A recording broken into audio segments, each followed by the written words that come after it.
Hello tout le monde, donc c'est Constance, la sœur de Clémence, et aujourd'hui c'est moi qui fais la voix off de son gâteau d'Halloween, et c'est parti.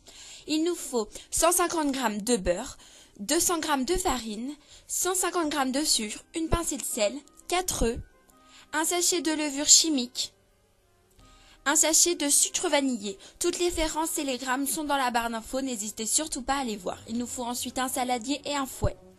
On ajoute le sucre, la farine, la levure avec la farine, c'est très important, c'est une petite astuce, toujours mélanger la levure avec la farine. On y ajoute le sucre vanillé. On mélange un petit peu. On ajoute la pincée de sel.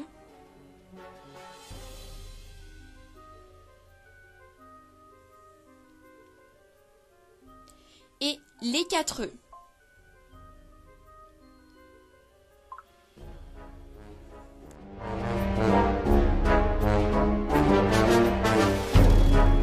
On mélange correctement le tout et on ajoute le beurre qu'on a fondu précédemment. On mélange jusqu'à obtenir une pâte. Une pâte assez lisse. N'hésitez pas à bien mélanger.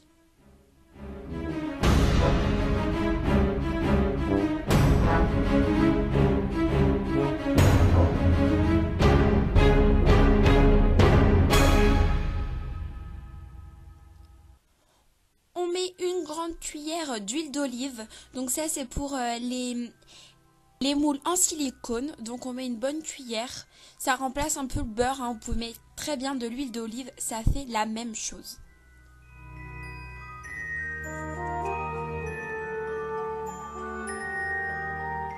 On y ajoute dedans de la farine.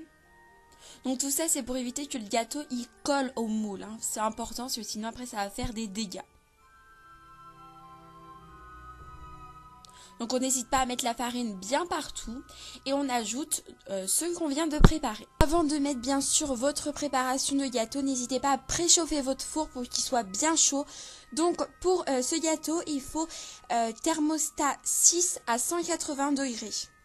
À peu près un quart d'heure, 20 minutes. Donc n'hésitez pas à tremper un couteau dans le gâteau. Si quand vous ressortez le couteau, il y a de la pâte dessus, c'est qu'il n'est pas cuit. Donc regardez bien selon votre four et tout.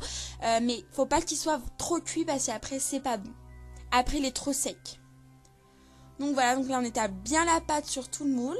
Ensuite il nous faut 100 g de poudre de coco, 100 g de sucre glace, un œuf, enfin un blanc d'œuf. Et du colorant. Donc là on met la poudre de coco et le sucre glace dans un saladier. Après on récupère juste le blanc de l'œuf. On n'a pas besoin de jaune. Donc vous pouvez très bien le récupérer et faire autre chose, une autre recette avec ceci. Mais nous il nous faut que le blanc d'œuf. Donc là on va essayer de former une pâte.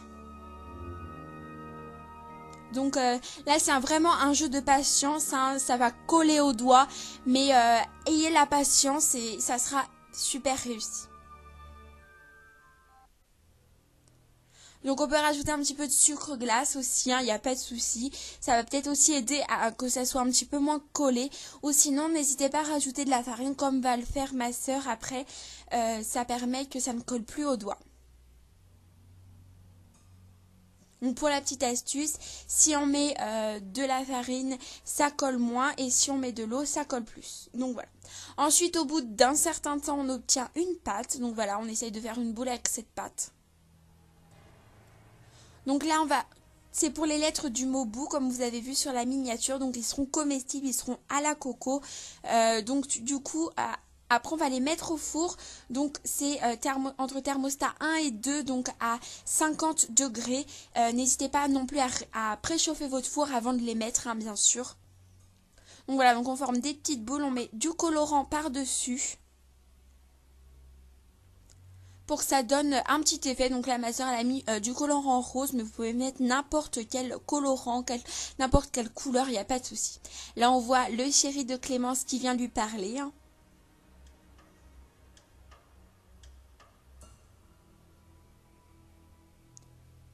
Donc voilà, on essaye que vraiment toute la boule de pâte soit recouverte du colorant souhaité. Donc ça va être pour faire les lettres du mot. Après, n'hésitez pas à changer certains trucs du gâteau selon vos envies, vos goûts, etc.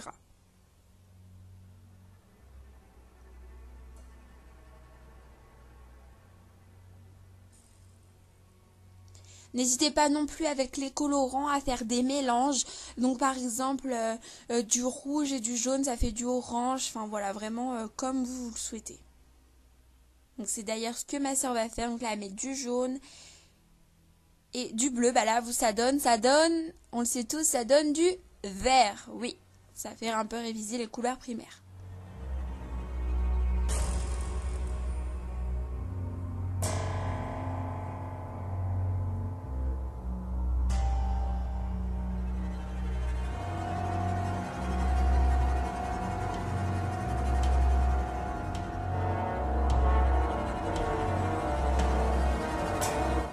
Essayez de faire quand même des assez grosses boules de pâte pour pouvoir bien faire les lettres pour vraiment que ça se voit.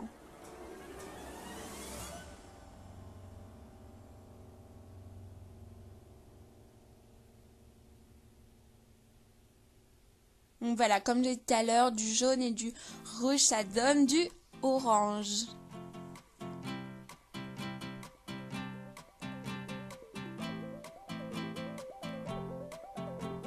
Donc voilà, n'hésitez pas à remettre de la farine. En plus, on met un petit peu de farine sur le plan de travail pour éviter que ça colle et que ça soit beaucoup mieux pour les travailler.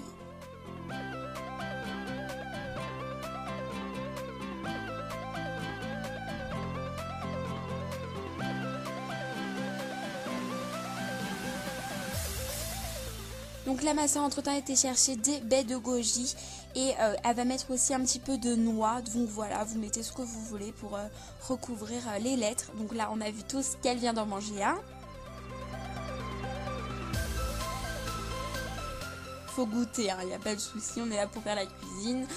On aime tous goûter.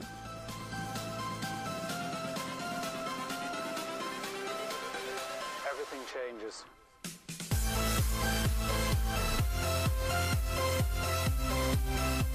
C'est pas grave si vous reste un petit peu de pâte après les lettres parce qu'après elle va faire une autre petite décoration que vous pouvez très bien faire également.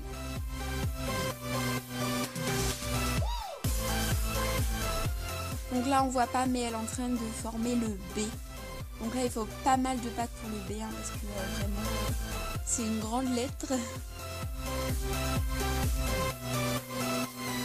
Il me semble aussi entre temps elle va faire un H mais finalement on va pas le mettre parce que du coup ces lettres étaient un peu plus grosses, mais bon c'est pas grave. B-O-U, on sait tous ce que ça veut dire. Donc voilà, là elle vient de former le B. Vous voyez c'est vraiment de grosses lettres parce que c'est pour un gros gâteau donc faut pas hésiter. Donc vous voyez là elle a fait un H aussi mais du coup à la fin elle l'a pas mis. Donc d'ailleurs j'ai goûté son gâteau, il est vraiment hyper bon, donc je vous conseille absolument de reproduire cette recette. Si vous l'avez reproduit, n'hésitez pas à nous dire en commentaire ce que vous en avez pensé, si vous l'avez trouvé bon, etc. Et d'ailleurs, en règle générale, n'hésitez pas à commenter les vidéos et ça nous ferait extrêmement plaisir.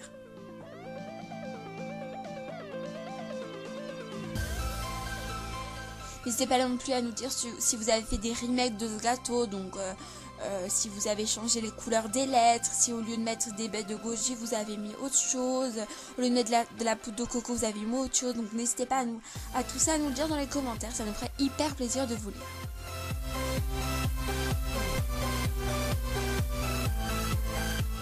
Donc là avec le reste de pâte, elle forme des petites croix, donc voilà pour donner un petit effet au gâteau. Une autre petite décoration, donc là franchement c'est libre comme vous voulez, vous pouvez mettre n'importe quoi, vous décorez votre gâteau selon vos envies. Si vous avez aussi des bonbons en forme d'araignée, ça existe, ou des yeux, n'hésitez pas non plus à les mettre sur le gâteau, ça fera aussi super beau.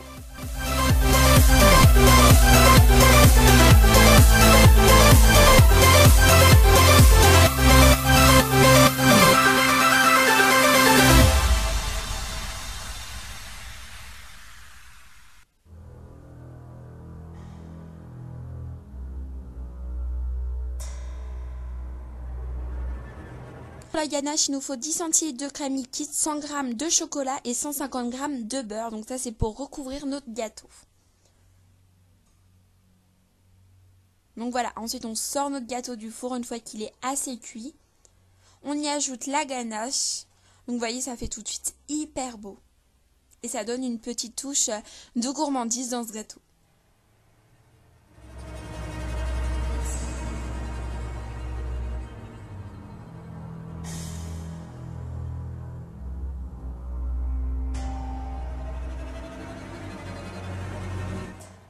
On n'hésite pas à goûter, hein, on est tous non plus on sait tous qu'à la fin on lèche les plats qu'on vient de faire quand on vient de faire un gâteau, donc voilà, hein, on le sait tous. Ensuite on ajoute un petit peu de colorant rouge, donc ça c'est comme vous voulez, hein. C'est pour donner un autre petit effet.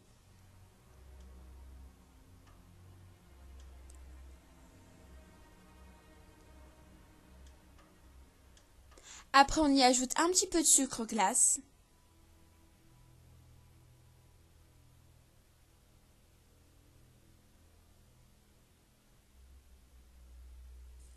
Donc voilà, on n'hésite pas à en mettre et ensuite, donc une fois que les lettres ont bien été cuites, on les rajoute sur le gâteau. Donc vous voyez, ça fait tout de suite son effet et ça change tout de suite un gâteau. Et après on ajoute les petites croix. Donc vous voyez, n'hésitez pas à ne pas cuire longtemps les lettres, c'est pas besoin qu'elles soient trop cuites non plus, hein. Voilà, cette vidéo est terminée, n'hésitez pas à mettre un pouce bleu et à vous abonner. Sur ce, je vous fais de très gros bisous et bye bye.